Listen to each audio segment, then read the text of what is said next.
इस शो के full episodes देखने के लिए ZEE5 ऐप डाउनलोड करें।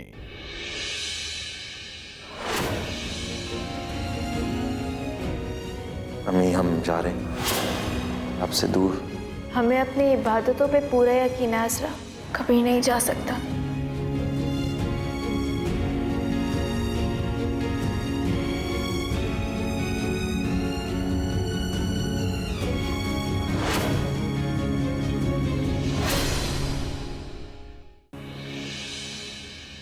ये 1 साल तक हमसे दूर क्यों थे? अब्बू किस अंजाम की बात कर रहे थे और हमने जब तुमसे उस अंजाम के बारे में सवाल किए तो हमने दुबई जाने का फैसला कर लिया। क्यों? हमारे सवालों का जवाब देते जाओ, वो भी आंखों में आंखें डाल कर।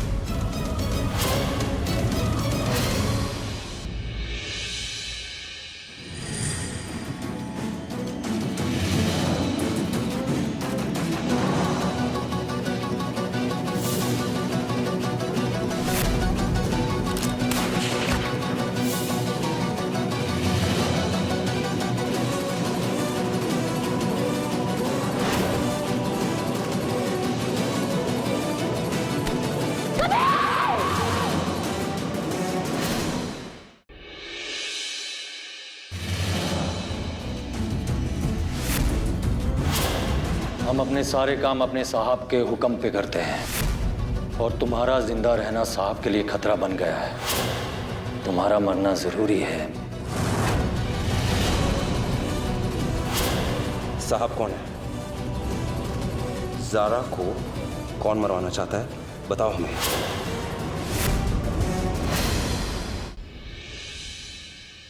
वो शूटर गया जेल में, मिल गई तसल्ली। पुलिस की गिरफ्त से फरार हो गया वो।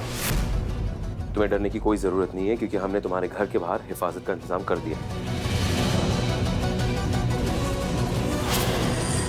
कोई गड़बड़ नहीं होनी चाहिए। तुम्हारा काम हो जाएगा। जब तक हम तुमसे नहीं कहेंगे ना, एक कदम तुम घर से बाहर नहीं रखोगी, चाहे कुछ भी हो।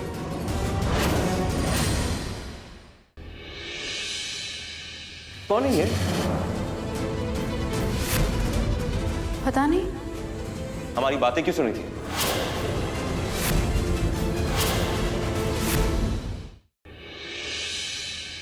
किससे गिराया यहाँ पे तेल? हमें पता है, इन्होंने ही गिराया था। किसने भेजा है आपको? हम आपसे पूछ रहे, किसने भेजा है आपको? जी वो मकबूल या रहमान?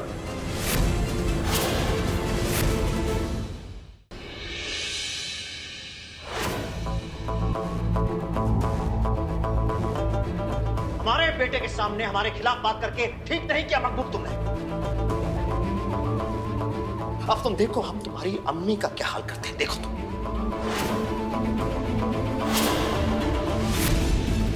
अम्मी को छोड़ दो साहब, आपको अल्लाह का वास्ता है साहब। ए, चुप कर।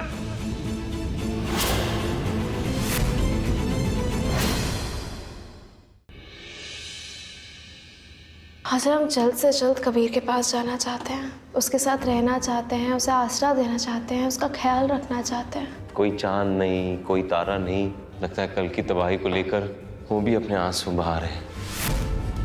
अब वो हम सब कुछ सह लेंगे कि वो सह पाएगी जो हम उसके साथ करने वाले। अब वो हमेशा हमेशा के लिए ज़ारा हमसे दूर जाने वाली है। फिर मियाँ ये क्या कह रहे हैं? अचानक क्या हो गया आपको? खाली साहब और ज़ारा की बेइज्जती करना बंद कीजिए, खुदा के वास्ते। अभी तक तो सब ठीक चल रहा था ना, फिर अचानक ऐसा क्या हो गया जो आप ये तल कलामी पे उतर आए? अचानक से आपको लग रहा है ये सब हो रहा है? जो पिछले साल से हमारी जिंदगी आपकी बेटी की वजह से जहन्नम बनी थी, आपको लग रहा है वो अचानक से हो रहा है?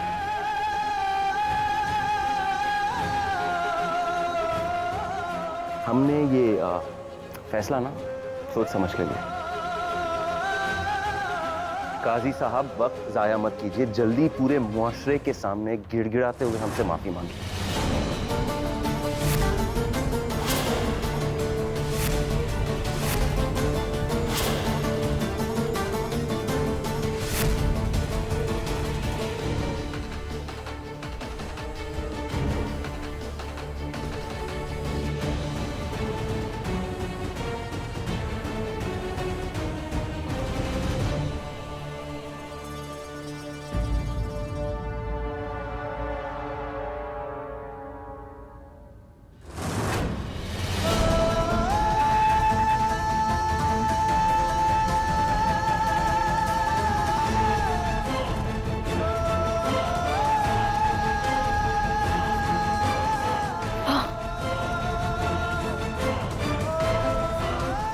हमारे अब्बा, क्यों हम माफी मांगेंगे?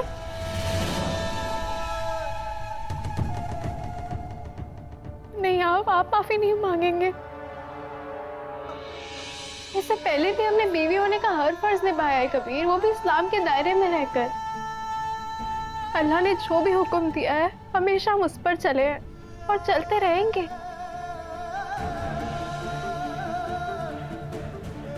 हमें सर झुकाने की जरूरत पड़ेगी, हम 10 बार झुकाएंगे। हम अपने अब्बा की बेइज्जती होते हुए नहीं देख सकते। इसका मतलब है तुम दोनों बाप बेटी हमसे माफी नहीं मांगोगे? ठीक है, अगर तुम्हें माफी मांगना मंजूर नहीं है ना, तो हमें ये रिश्ता मंजूर नहीं है।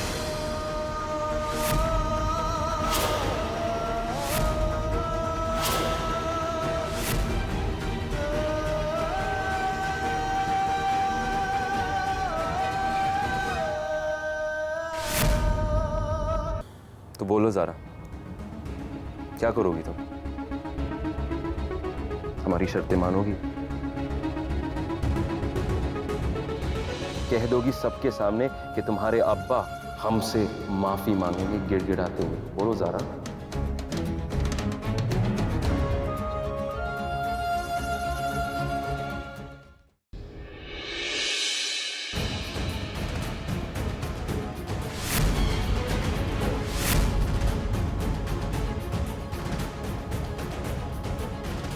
ये रिश्ता हमने नहीं, तुमने खत्म किया है। उसके इस रिश्ते की मौत दोबारा होगी।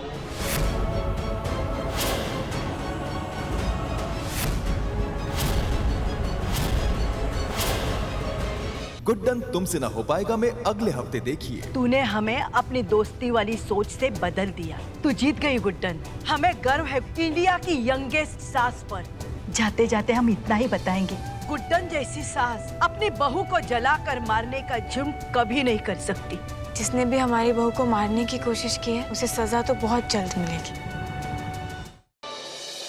कश्यप खानदान की बहू बनने की अवंतिका की चाल क्या हो जाएगी कामयाब? और क्या अलग हो जाएंगे वेदिका और साहिल? क्या तनुज के चंगुल से बचकर वेदिका रोक पाएगी ये शादी? साहिल मेरे पिछले जन्म का प्यार है। मुझे ये शादी रोकनी ही होगी किसी भी हाल में। बहुत हो गया त्याग, पर अब नहीं। जानने के लिए देखिए आपके आ जाने से की अगली कड़ी। प्राची जो सवाल पूछ रही है उसे टाल मत, क्योंकि वो देख रही है कि उसकी माँ को एक अनजान आदमी से इतना लगाव है जितना सिर्फ एक पत्नी को अपने पति से होता है। तो नहीं भी जवाब देगी तो ढूंढ लेगी। वो कहाँ है? कौन? वो जिसने मुझे बचाया था। प्राची की मॉम ने आपको बचाया। ये मंडप तो फास्ट फूड की तरह फिर से इतनी जल्दी रेडी हो गया। अब मेरी शर्लिन बेबी की शादी उस पंचायती बिजनेसमैन से कोई नहीं रोक सकता।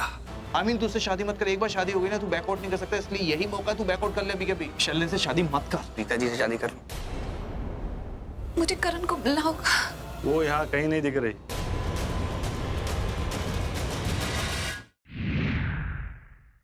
क्या प्लानिंग है मोहिनी की? क्यों वो मुझे हर वक्त नशे में देखना चाहती है? तारे को नशे में इसलिए रखते थे ताकि मैं अपना सारा अतीत भूल जाऊं। ये कौन हो, कहाँ से आए हो, तुम्हारी पहचान, किससे प्यार करते हो, सब भूल जाओ। कैसा अतीत? कैसी यादें? थे जानना चाहते हो तो सुनो।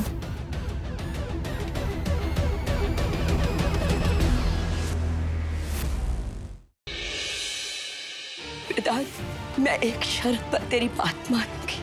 अभी के अभी इसी वक्त रमेश तुझसे माफी मांगे। रमेश, मांग माफी, नहीं तो मैं तुझे और अपने आप को मार डालूंगी।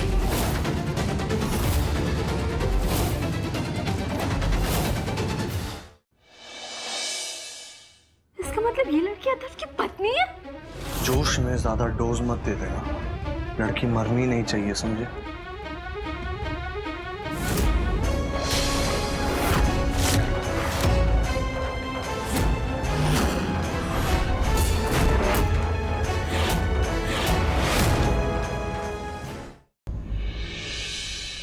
क्या तुम हमारी मदद करने के लिए तैयार हो? ठीक है, मैं सर के इलाज के लिए पैसे देने के लिए तैयार हूँ, लेकिन मेरी एक शर्त है। क्या? शर्त यह है कि इलाज के पैसों के बदले में इसे मुझसे शादी करनी पड़ेगी। क्या अस्मिता रविंद्र मजूमदार की जान बचाने के लिए शान की इस नफरत भरी शादी की शर्त को कबूल करेगी या नहीं?